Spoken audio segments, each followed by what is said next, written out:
Everybody, so this property that I'm standing in front of it is another one of my investment properties that a tenant has just recently ended up moving out of. I got a couple of people in there to go start the renovations to go ahead and actually get this property back marketable again. But we'll go inside and we'll get to see what the heck is going on with the condition. Now again, I've got a couple of people in there, so you see some subtle changes, but at least you get the idea of what has been going on with this property when they ended up moving out. So let's go in there.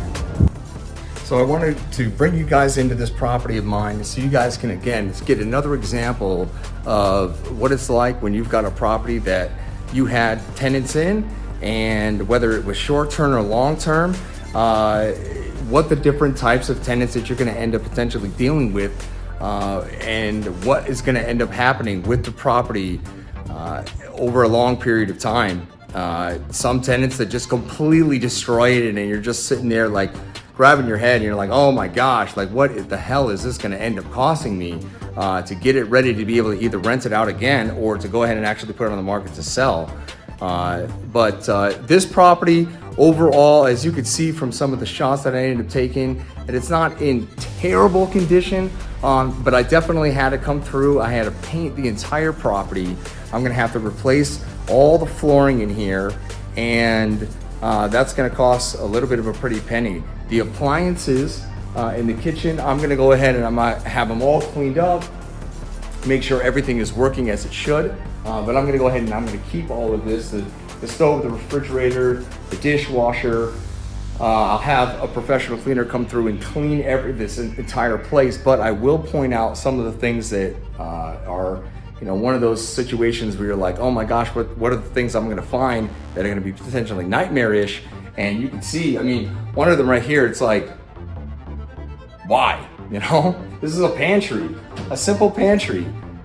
And yet, you know, a hole was, you know, punched out of it for some ridiculous reason. Little dings on the walls here and there, that's pretty typical. Don't expect that you're really ideally going to walk into a situation and say, oh my God, there's literally nothing I really have to do. I can just go ahead and just do a deep clean and put the thing right back on the market. You know, I wish that was the way that it worked every single time, but it's not. I did want to show you guys this though. This door right here leads to the garage, and for whatever reason now, the deadbolt is not on and the door is simply closed, but I want to show you this real quick. Look, I'll simply pull on the door. I'm not going to turn the handle. I'm going to pull on the door, and the door opens. And the reason why that is because for some reason, these people who were here busted this up enough to where the door technically doesn't secure. So I'm going to have somebody come in here and take a look at that and figure out how to be best actually get that thing fixed so the door can close like it should. Otherwise, I mean, I'm not sure exactly what the hell was going on with some of the spots on the walls where it needed to get repaired like this, but you know, hey, you know, these tenants live lives that, you know, you just kind of scratch your head, but we'll go through and we'll take care of what we got to take care of to go ahead and get this stuff fixed. But I did want to take you through the rest of the house. You know, that door that you ended up seeing in the pantry is not the only one. There's many doors in here that I have to replace, actually 4 total. In the master bedroom, which we just walked into the master bedroom, you can see here, this door, I mean, they completely changed this door handle out here. There is no door handle, and obviously there's damage. As we walk through, you can see that there's damage on the wall that has to be repaired. But this room has actually been partially painted. So as you go around, this wall here has been taken care of. That wall, this wall is not quite done. And again, all of the flooring throughout the entire house is going to end up getting torn out. So, you know, that's a cost that is definitely going to end up being something that you have to decide as far as how much this is going to end up costing you. You could replace it with carpet, you could replace it with laminate, you could replace it with vinyl, hardwood, totally completely up to you. and those costs vary. For me, I'm gonna put in a very high durable vinyl flooring in here. And again, you know, depending on what you pick within that particular category of flooring, is gonna dictate the price, but I would imagine that it's probably gonna cost me maybe somewhere around like $12,000, and that includes labor. So that's not all material, that includes the labor throughout the entire property. Now, just so you know, this property here is a 1,800 square foot home, 3-bedroom, 2.5 bath with 2-car garage in the southwest of Las Vegas.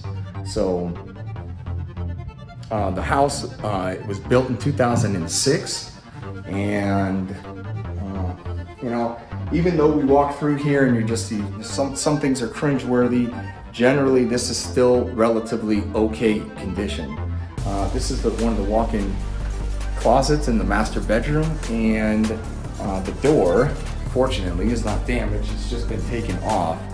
It would normally have been hanging right here, but we gotta put that right back on. We will clean the bathroom. I'll probably go ahead and change out the faucets in all the bathrooms so they're all matching. But we are painting the baseboards, the door frames, all the walls, and then having the carpet replaced. I am gonna end up doing something to the backyard, which I'm probably gonna end up putting some artificial grass in. But some of the other doors in here have to be replaced. This one has to be replaced, and there's gonna be a couple other ones that I'm gonna end up replacing.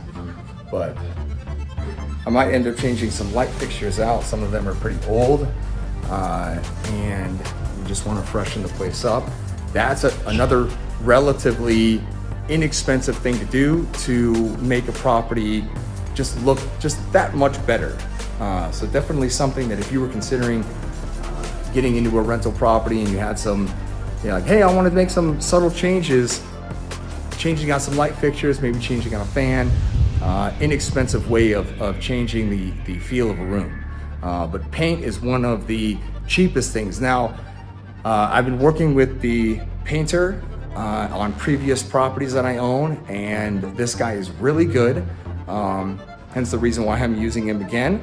But the price for this particular property to literally go ahead and do all the baseboards, the door frames, all the walls, downstairs, upstairs, on the whole 1,800 square foot, this is costing me a little less than $5,000. But for those of you out there, you know, depending on the size of the house and depending on the type of paint that you use and maybe some of the other drywall repair, you know, that price could easily fluctuate. But I'll tell you what, once the job is done, once the painting is complete, you will realize how much paint, very simple thing to do, transforms a property. It's absolutely incredible. But yeah, so this is what's going on with this property. And I'll keep you guys updated on the changes that I make throughout the process here. But hey, here we are, another rental property. All right, talk to you guys in another video.